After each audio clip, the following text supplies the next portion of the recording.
Quinta da Ria Renovation by AIA in Algarve, Portugal.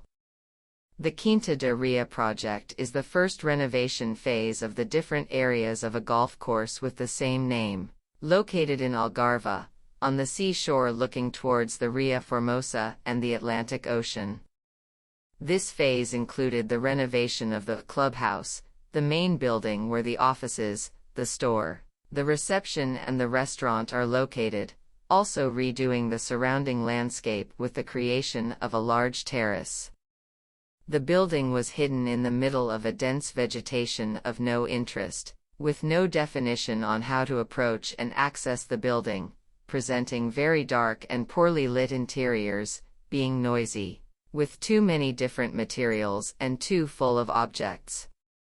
The aim was to clean the entire front area of the building, so that it could see and be seen from different angles and distances in the courses around it, creating a main access aligned with the reception entrance, opening a new entrance to access the restaurant, as well as two more discrete side accesses. A clear hierarchy was established in its accesses and surrounding paths.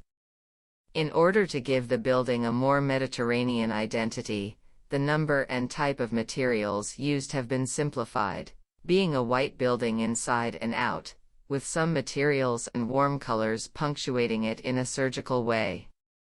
The two main spaces are organized through two white microcement counters and 4 oak wood carpentry.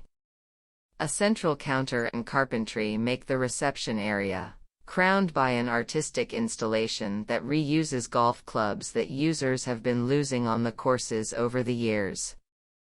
In the restaurant space, different functions are distributed in the corners, being in one corner the bar counter with a carpentry for bottles and glasses. In another one a carpentry is created for exhibiting golf trophies, and in another one a carpentry for dishes supports the restaurant table service.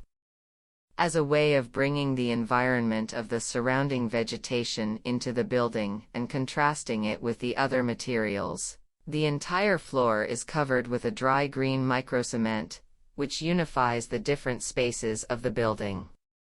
A careful lighting project was developed for the different spaces, in which we tried to create different environments, taking advantage of the texture of the stone walls discovered during the construction phase, or trying to create a game of light/shadow with the too exaggerated structure of pillars and beams that already existed here, or playing alternately with the consistent rhythm of the wooden beams that compose the roof structure, just as 4 skylights were introduced in the restaurant's roof in order to balance the entry of natural light.